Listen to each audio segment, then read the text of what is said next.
Let me ask you something. When was the last time you actually gave something your full effort? Not half-hearted, not I'll try, but genuinely everything you had. If you had to think about that for more than 2 seconds, this video is for you.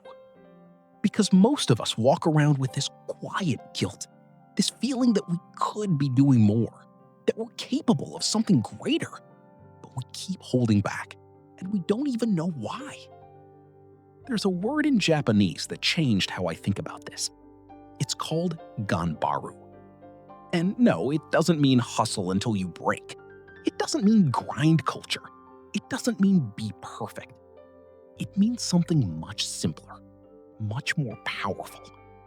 It means always do your best with what you have, where you are right now.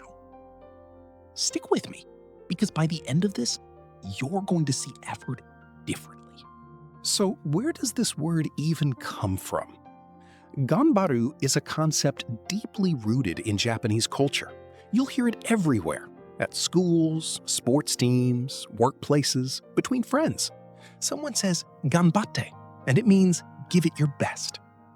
But here's what most people miss. It's not about results. It's not about winning. It's about the act of trying fully, regardless of the outcome. Think about that for a second, because that's actually radical in a world that only rewards success.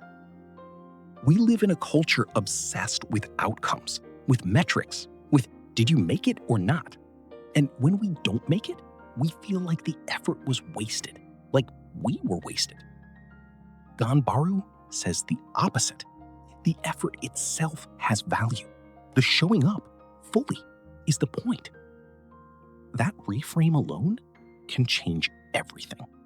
But let's be real for a second. Most of us don't give our best. Not because we're lazy, not because we don't care, but because something gets in the way. And usually, it's one of 3 things. The first one is fear of failure. When you hold back, you protect yourself. Because if you give it everything and it still doesn't work, then what? Then you have no excuse, no safety net. It hurts more. So we half try. We keep one foot out the door. We call it being realistic. Really, we're just scared. I've been there. I've submitted work I knew wasn't my best because I didn't want to find out my best wasn't good enough. That's a painful thing to admit.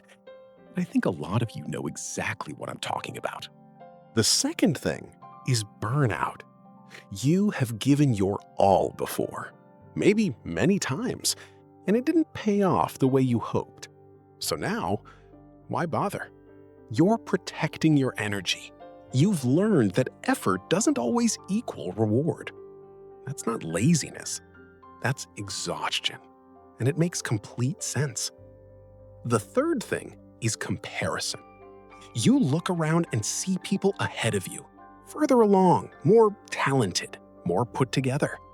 And somewhere along the way, you convinced yourself that your best isn't good enough to even compete. So why give it? All 3 of these things are real, and all 3 of them keep us from living the way we actually want to live. Ganbaru doesn't ignore these obstacles. It gives us a way through them. Here's where it gets practical. Doing your best isn't a grand gesture. It's not a dramatic montage. It's not reserved for big moments. It's a daily practice. Small, quiet, consistent. Step 1. Define what your best actually looks like today. This is huge because your best on a Monday morning when you slept well is different from your best on a Thursday night when you're exhausted and overwhelmed. Ganbaru isn't about maintaining peak performance every single day. That's not realistic. That's just a recipe for burnout. It's about giving what you have today, honestly, without excuses, also without guilt. Some days, your best is a full sprint. Some days, your best is just showing up when every part of you wants to quit. Both count. ask yourself tonight, given everything on my plate right now, what does giving my best actually look like today? Not what it looks like for someone else, for you. Step 2. Close the gap between what you're doing and what you're capable of. Here's an honest truth. Most of the time, we're not actually at our limit. We think we are, but we're usually at the point where it gets uncomfortable, and we stop there. Ganbaru is about learning to sit in that discomfort just a little longer, to push past "this is hard" into "this is what growth feels like."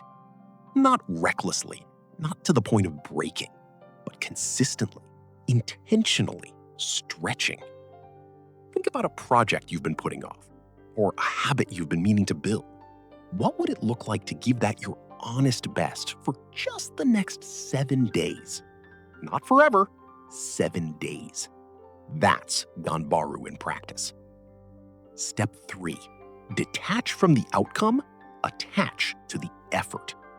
This one is the hardest, but it might be the most important. When you tie your worth to your results, you start playing it safe. You shrink, you avoid risk, because the stakes feel too high. But when you commit to the effort, when you say, "I will give this everything I have, and I'll be at peace with whatever happens," something shifts. You stop waiting for the right moment. You stop overthinking. You just do. That's where the best work happens. That's where you surprise yourself. I want to tell you what actually changes when you start practicing Ganbaru. Not overnight, not dramatically, but over time, it compounds. You start to trust yourself more because you know you're not cutting corners. You know you gave it what you had. That quiet self-respect starts to build. Your regret decreases. The deepest regrets we carry aren't usually about failing. They're about not trying, about knowing we had more in us and choosing not to use it. Ganbaru shrinks that regret before it ever has a chance to grow. And here's the surprising one. The results actually start to improve, not because you're obsessing over them, but because consistent, honest effort over time creates results. You can't fully control outcomes, but you can control your input. And a high-quality input, sustained, that changes things. Now, I have to talk about this, because this whole video means nothing if we don't address it. There will be days, maybe tomorrow is one of them, where you just don't want to. You're tired, you're discouraged, nothing is working. You can't remember why you started. Ganbaru isn't about ignoring that. It's not toxic positivity. It's not just push through no matter what. On those days, your best might be rest. Your best might be a 5-minute walk. Your best might be writing one sentence, sending one email, making one small move. The point is, don't disappear entirely. Don't let the hard day become a hard week, become a hard month, where you've drifted completely. Show up in some form, even a small one. That's still Ganbaru. That still counts. The Japanese also say, "Nana korobi ya oki." Fall 7 times, rise 8. Not don't fall. Fall and get back up every single time. So let's bring this together. Ganbaru, always do your best, is not about perfection. It's not about grinding yourself into the ground. It's not about comparing yourself to anyone else. It's about showing up honestly. It's about closing the gap between who you are and what you're capable of, one day at a time. It means defining your best for today, not yesterday, not someone else's standard, yours. It means pushing past comfort, not recklessly, but consistently. And it means detaching from the outcome, trusting that the effort itself has value, because it does. Here's your one small action for today. Pick one thing, just one, that you've been giving half your effort to. Maybe it's a project, a relationship, your health, a creative goal, something. And tonight or tomorrow morning, give it your honest best. Not for a month, just once. See what that feels like. Because I think you'll remember it. I think it'll remind you of something you've known all along, that you're more capable than you've been letting yourself believe. Ganbate. Give it your best. If this video connected with you, share it with someone who needs to hear it right now. Leave a comment. Tell me what you're going to give your best to. I genuinely want to know. And if you're new here, welcome. We're building something real. Click like and subscribe. See you in the next one.